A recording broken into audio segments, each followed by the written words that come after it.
नमस्कार साथियों, आपका हार्दिक स्वागत है वॉइस ऑफ सनातन में। आज हम लेकर आए हैं एक अत्यंत पावन और अद्भुत कथा, ब्रह्मा, विष्णु और महादेव के अनंत ज्योतिर्लिंग की दिव्य कहानी। तो आइए बिना समय गवाए शुरू करते हैं आज की यात्रा। जय श्री हरि, जय ब्रह्मादेव, जय महाकाल। सृष्टि के आरंभ में चारों ओर घना अंधकार था। न धरती थी, न आकाश, न दिन था, न रात। बस केवल अनंत जल ही जल था और उसी जल में छिपा था ब्रह्मांड का मौन रहस्य।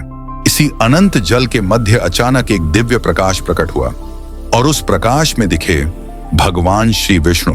वे शेषनाग की शैया पर योग निद्रा में स्थित थे। शेषनाग स्थिर थे, विष्णु भगवान शांत थे और उनके तेज से संपूर्ण जलराशि प्रकाशमान हो रही थी।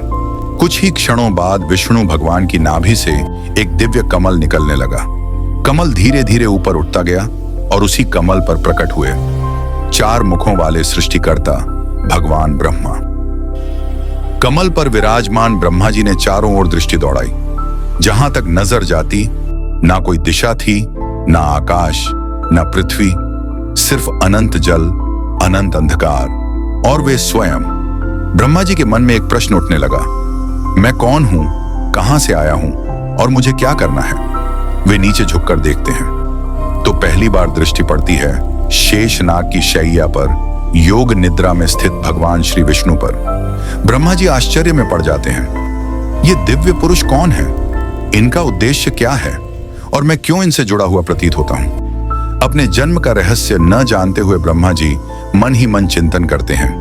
देवताओं के सृष्टिकर्ता होकर भी वे स्वयं अपनी उत्पत्ति को नहीं पहचान पाए थे। यही वह क्षण था जहां से ब्रह्मांड की महान कथा एक नए मोड़ की ओर बढ़ने लगी। विष्णु जी ने ब्रह्मा जी से कहा, हे ब्रह्मा, मैं ही परम कारण हूं। तुम मेरी नाभि कमल से उत्पन्न हुए हो और सृष्टि की रचना तुम्हें करनी है। ब्रह्मा जी हाथ जोड़कर बोले, प्रभु मुझे ज्ञान दे। विष्णु जी ने ब्रह्मा जी को वेदों का ज्ञान दिया। वही ज्ञान आगे सृष्टि का आधार बना।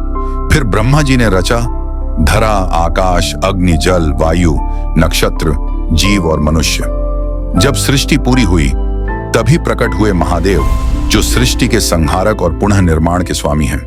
महादेव बोले, सृष्टि, पालन और संहार, ये तीनों ही ब्रह्मांड का नियम है। विष्णु जी से ब्रह्मा जी का जन्म हुआ, ब्रह्मा से सृष्टि और महादेव संभालते हैं संहार और संतुलन।